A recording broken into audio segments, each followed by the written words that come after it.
So productivity, according to Dan Kennedy, is the deliberate, so that's thoughtful, strategic investment of your time, talent, intelligence, energy, resources, and opportunities in a manner calculated to move you measurably closer to meaningful goals. So at the intensive, we're going to go through that whole goal setting process again, the 10 focus areas for the coming year. So that's going to give you the meaningful goals that you're working toward. And then productivity is just investing your time, talent, intelligence, energy, resources, and opportunities into moving those 10 categories forward. I like to do 5 personal, 5 professional, but that has been and I've always been good about achieving goals, but that way of organizing it has been a complete game changer for me. I kind of covered this here. This has to be the basis for your entire business every day. And I know it's a challenge for most of you to bridge both worlds, right? In terms of building the systems, recruiting agents, training agents, working with a new admin that doesn't really have real estate experience. I know because I did it all. There's that period of time where you're just doing all these different things and it feels like it's a little bit sideways. But you've got to focus on new business development every day. And you've got to have your agents realize that, their sphere, their ability to go for no, they're holding open houses, they're working your old leads, they're getting new leads, yard sign calls and internet leads, and they're getting handoffs from you that you've got to show them a path and consistently hold them accountable to selling minimum 2, but ideally 3 homes a month. Yeah, there's some markets where I don't know why, but I know there are sales that are harder. Some of the higher price West Coast markets, the sales are harder to come by. So maybe 1.5 per month is the target, but you've got to have those minimum quotas in place. You've got to ask yourself, no matter what, is this the best use of my time right now? I think most of you have heard me go through, if you don't have a $1 per hour worked number for yourself, like if you don't know that, okay, my time is worth $250 an hour because I want to net 500,000, right? 500,000 divided by 2,000 hours is $250 an hour.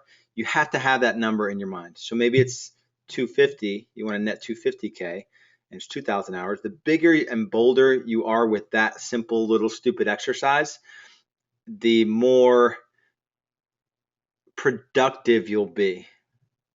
It was just easy for me. And the only issue is timing of cash flow, right? Because if you have one admin and 2 buyer agents, but you still find yourself working on $50 an hour activity or taking out any buyers whatsoever, or even listing appointments to a certain extent, if you're not netting $500,000 an hour, that means $500,000 in a single year. That means you're working on a whole bunch of stuff that is less than $250 an hour. So if you're only netting $200,000 or $100,000, $100,000 means you're working on a bunch of $200 an hour activities, but a bunch of $12 to $15 an hour activities as well. So your job is to just consistently ask yourself this question. So maybe it's to go right now to Microsoft Word and write this question out and hang it in front of your computer. Is this the best use of my time right now? If you ask that question and you put maybe the $250 an hour or $500 an hour, or whatever you want your time to be worth, you'll start making better decisions with your time. I promise you. This is an obvious one.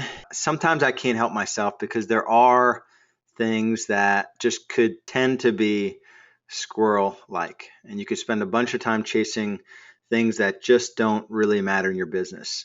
So marketing specifically, it's easy to say, hey, I want to try this, or, and there's no real basis for knowing that even works.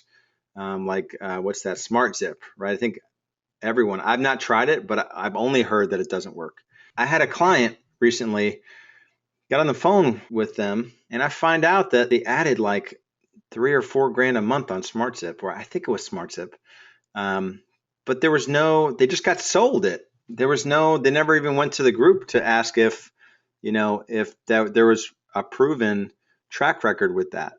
And it's all marketing. So just make sure you're not, if you implement a tool that I don't use, or just make sure there's a really solid business reason to implement the tool, and you're not just satisfying some thing in you that has you wanting to, because I can get excited about implementing a new CRM, right?